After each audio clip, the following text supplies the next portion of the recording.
Friends, I am Sneha. Welcome to my YouTube channel clear vision. तो चलिए आज हम कहाँ पे इन्वेस्ट करें उसके लिए हम बिना लेट किए हुए बताते हैं कि हम एक फ़ंड लेके आए हैं जिसका नाम है SBI Contra fund direct plan growth. चलिए अब इसके वन बाय वन रिटर्न को फंडामेंटल सबको देख लेते हैं। तो रिटर्न में हम इस फंड को देख सकते हैं कि पिछले 10 साल में 16% का रिटर्न, सिंस इंसेप्शन में 16% का रिटर्न इस फंड ने बना के दिया कि बहुत ही शानदार रिटर्न इसे माना जाएगा।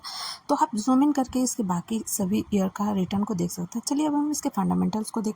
तो इस फंड का फंड साइज 42,220.04 करोड़ का है। वहीं लॉन्च डेट 1 जनवरी 2013, यानी कि इस फंड को 10 साल से ज़्यादा का टाइम हो गया है। वहीं पे एक्सपेंस रेशियो 0.64% का है।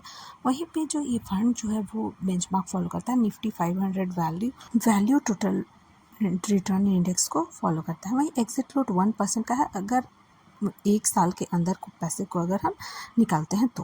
अब चलिए अब हम नेक्स्ट इसका अल्फ़ा और बीटा रेशियो को देखेंगे, जो कि बहुत ही ज़रूरी इंपॉर्टेंट पैरामीटर्स होते हैं किसी भी फंड के अल्फ़ा और बीटा को जानना।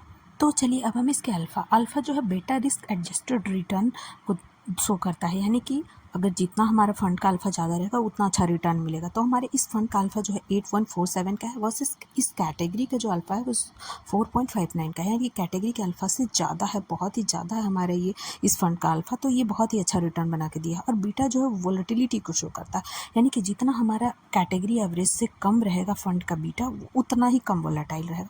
तो हमारा फंड का जो बीटा है वो 0.86 का है और इस कैटेगरी एवरेज का जो बीटा है 0.95 का है, यानी कि हमारे कैटेगरी एवरेज से कम है इस फंड का बीटा।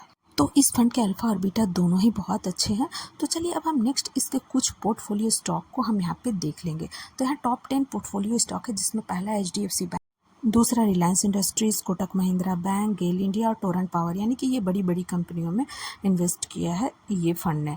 और 6 डाबर इंडिया, 7 जो है वो टेक महिंद्रा, 8 टाटा स्टील, 9 जो है वो स्टेट बैंक ऑफ इंडिया और 10 जो है ICICI बैंक लिमिटेड। अगर आगे बढ़ें उससे पहले आप लोग से एक छोटा सा रिक्वेस्ट है कि मेरे चैनल पर नया है तो चैनल को सब्सक्राइब कर लें, लाइक कर लें और ज़्यादा से ज़्यादा शेयर करें। तो इस तरह से अगर हम स्टेप बाय स्टेप अगर हम किसी भी फंड में इन्वेस्ट करते हैं तो हमारे प्रॉफिट बढ़ जाते हैं। हालाँकि मेरी तरफ से रिकमेंडेशन बिल्कुल भी नहीं है, ये वीडियो सिर्फ लर्निंग पर्पज़ से बनाया गया है। तो अगर आप इन्वेस्ट करना चाहते हैं तो अपने फाइनेंशियल एडवाइज़र की मदद ज़रूर लें।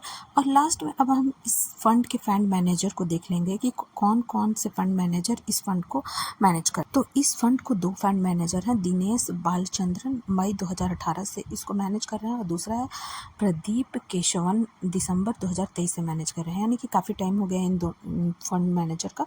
तो अगर जितना टाइम तक फंड मैनेजर किसी भी फंड को मैनेज करते हैं तो रिटर्न भी बहुत अच्छा मिलता है, तो उस फंड में स्टेबिलिटी होती है। हालांकि रिकमेंडेशन बिल्कुल भी नहीं है। अगर हमारा ये वीडियो आप लोगों को इन्फॉर्मेटिव लगा तो चैनल को सब्सक्राइब कर लें। Thank you.